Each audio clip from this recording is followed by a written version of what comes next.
Hey everybody, welcome back. Psychedelic here. Got some vinyl finds for you today. Got 4 LPs since I've been last on camera, and they're all kind of different from one another, so it's kind of a diverse mix once again. And again, it's been pretty dry out there the last couple weeks. Just haven't been really finding too many deals. A couple of these I took chances on, and one on the bid on eBay. And I've been kind of staying off eBay for a while, and just really haven't been finding anything up until this point. But prices are just kind of skyrocketing lately, so it's just been kind of I just been kind of giving up on the whole thing. Just kind of staying away from it, I guess, for a while. And I haven't really been spinning records the last 2 weeks either. Usually I'll spin them, maybe once or twice a week, in the evenings or on work days. But I've been kind of enjoying the weather up until this week because it's just been like super hot and humid. So kind of staying cool, and kind of absorbing these records as of lately. So let's dive into these. So with this first one, this is one that I, took a pretty big risk on this one. So I first learned of this record from Jay Sanders, Jacob, who uploads frequently a lot of different primarily private press lounge records, which I'm kind of sort of into. I'm starting to get the appeal a little. It might not be a rabbit hole I'm ever going to go down because it seems pretty vast from his uploads, but there are some records in particular that do stand out to me and that I'm kind of on the hunt for. And this is one I had on my save searches on eBay, and one copy popped up.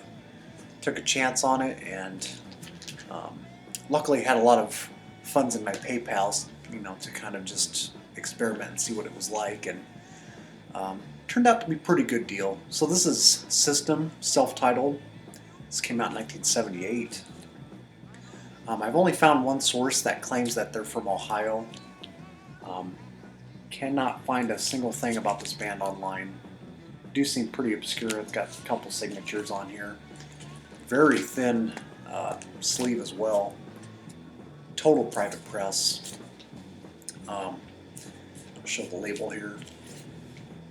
And the seller thankfully put this in like a hard covered sleeve so that it doesn't get ruined within the shelves, being so thin.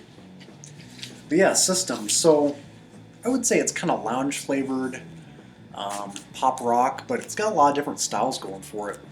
The one track that he did upload on YouTube was one that just kind of sold me on the spot.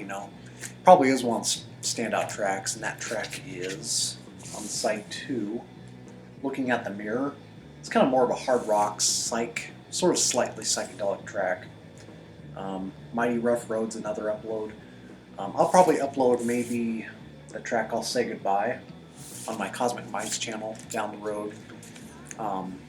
It's got some good moments. There might be a clinker or two found within, but like I said, typically with lounge records, they can range from several different styles, and this one certainly does that. It's got some nice sunshine, almost Baroque pop sounding cuts on here that could sound like they were recorded perhaps like the early to mid 70s, compared to its late date. So,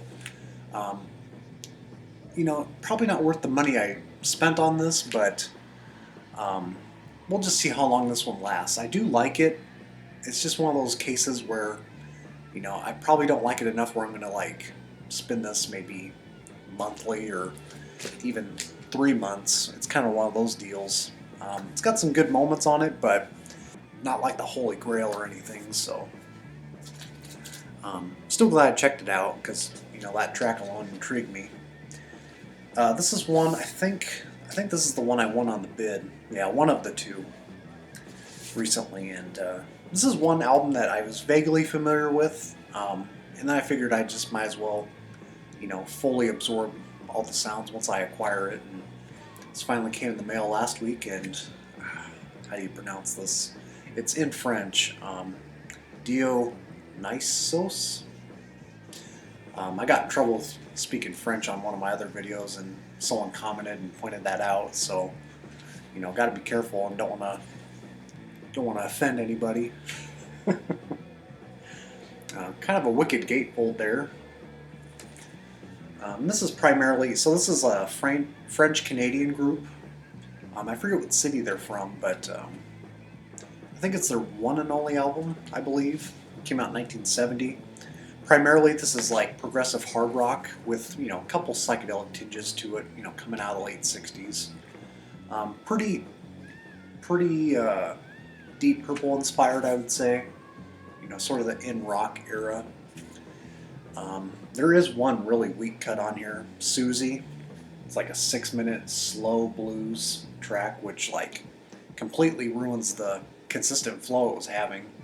But side 2 thankfully picks up and gets a little more on the trippy, hard edge side. So, you know, pretty cool record though. For taking a semi-blind chance on this. I've always seen this cover online. It's always kind of, you know, intrigued me a little bit. So, yeah, I guess Deep Purple would be one reference, but they're definitely heavier than Purple in this time period. So, very Hammond organ based, nice fuzzy hard rock on here, and apparently these probably aren't like super rare, but they're starting to become harder to find in clean condition. So, Jupiter Records label. So it's all sung in French also. So picked up on that. Pretty good deal. Got this on the bid for a reasonable price. And that was also something I just kind of took a chance on with my PayPal funds. This one, however, was out of pocket. But this reissue was cheap enough. I just wanted to grab this one because I had been, it's again one of those cases I was streaming this record while on one of my walks. And this is Amigos de Maria with their album Rock. It's a band out of Chile. This came out in 1973, and apparently these recordings were from like 1968 originally. And yeah, the originals of this never pop up, so this is I believe maybe a early 2000s, maybe mid-90s re-release. Sound quality was pretty excellent. I was pretty surprised because it's kind of got, originally it has this kind of murky, very damp sound production to it. Somehow it sounds pretty cleaned up on this one compared to the one online, but yeah, I wouldn't say it's one of the stronger Chilean releases. I think Agua Turbia is a better example, but it's definitely in that sort of league. Pretty heavily blues based, but it's a lot more on the rhythm and blues side. It's got a lot more upbeat rhythm and blues action going on in this very hard rock kind of sound. The trip meter on this, not too heavy, but the opening track is really what, you know, me and the other fans of this record really consider like the standout track. Read the title there. It's like a 10-minute monster. It's got this really monstrous riff, you know, throughout, and all these like really ghoul-like haunting sounds in the mix, kind of swirling in the mix. And I would say the production on this is really what kind of gives it its notable quality, you know, at the end of the day. So, pretty cool record. It was a cheap reissue, so very glad to pick this up. This is one I've always seen online as well, but I just decided one day to listen to it, and I quite enjoyed it. And it does consist mostly of cover songs. I think there's only like 2 original tracks, including that opener. They do like a Ray Charles song. Couldn't tell you what it is, but they do Route 66, and their version of The Letter is worth mentioning too. Do their own variation of it. Then this last one. This might be a contender for top 10 find of the year. I can't believe how clean this is too. In the past, I've lost on 2 different bids over the course of 2 years, and I just can't believe I got this on the bid. This is one of those really rare cases. especially these days. But this is Songs of Protest and Anti-Protest by Chris Lucy. And I won't give like the whole backstory of this because it is pretty lengthy and pretty eye-opening in some spots. But basically, this was originally intended to be a Chris Ducey release, who was involved with Penny Arcade in later years. He also worked with Craig Smith, who was also in Penny Arcade, but he was kind of like an up-and-coming singer-songwriter sort of thing, and they had printed the sleeves and everything for this release up until contract issues came about where he kind of stepped out due to legal reasons. And so the label behind this, Surrey, which was also a sub-label to Mira Records, which released records like The Leaves. The producer or the man behind the label was trying to find this local star to kind of fill in the gap, and he found Bobby Jameson, and he's in incognito as Chris Lucy. So they just kind of took part of the D out and kind of went in this incognito name. And this is a fantastic record overall. Definitely made no impact when it first released, but this is kind of one of those records you would find in like the metal racks, just before the grocery checkout. Stuff like the Firebirds Light My Fire. Kind of one of those really small budget label sorts of records. And apparently someone who saw a Rolling Stones concert at the time, which Bobby Jameson did go to at the time, they were touring around the California area, and they took this photo shot of Brian Jones playing at the concert. So they were basically more focused on like selling this record due to the image, and the music was kind of secondary. It was like an afterthought, But musically, man, this is really strong. And obviously it has a lot of references to, there are lots of comparisons to Love and Arthur Lee. But the fact that this was before, Love came along, this is superb. Stuff kind of predating psychedelic folk and sort of that sunny Hollywood West Coast kind of vibe that you would hear in like, a couple years later, 67. And the fact this came out in 65 is just, just really stands out as a quintessential singer-songwriter album that was never meant to be, discovered in that light. So I think this album opens up extremely strong. Like, it's very consistent the way the flow goes, and it's kind of got this kind of moody, almost lounge flavored, easy listening folk pop vibe going for it.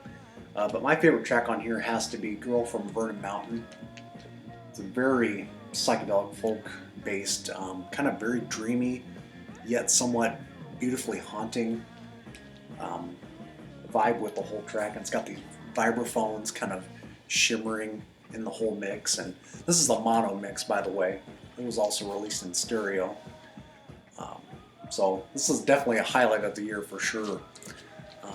This one's right up there with Jackson C. Frank as one of my favorite singer-songwriter LPs from the era and of all time for that matter.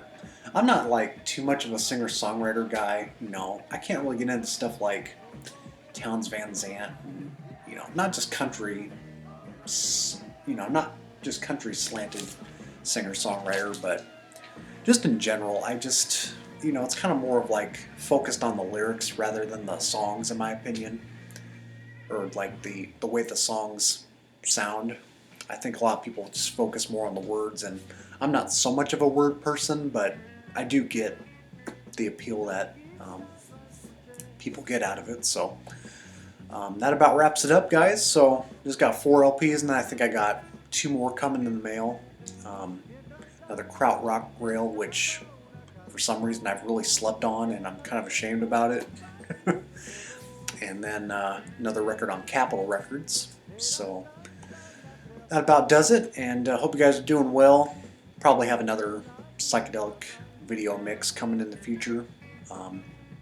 With things being so dry out there, just kind of like to still push some content out, just keep you guys enjoying my videos. So take care, and we shall see you soon.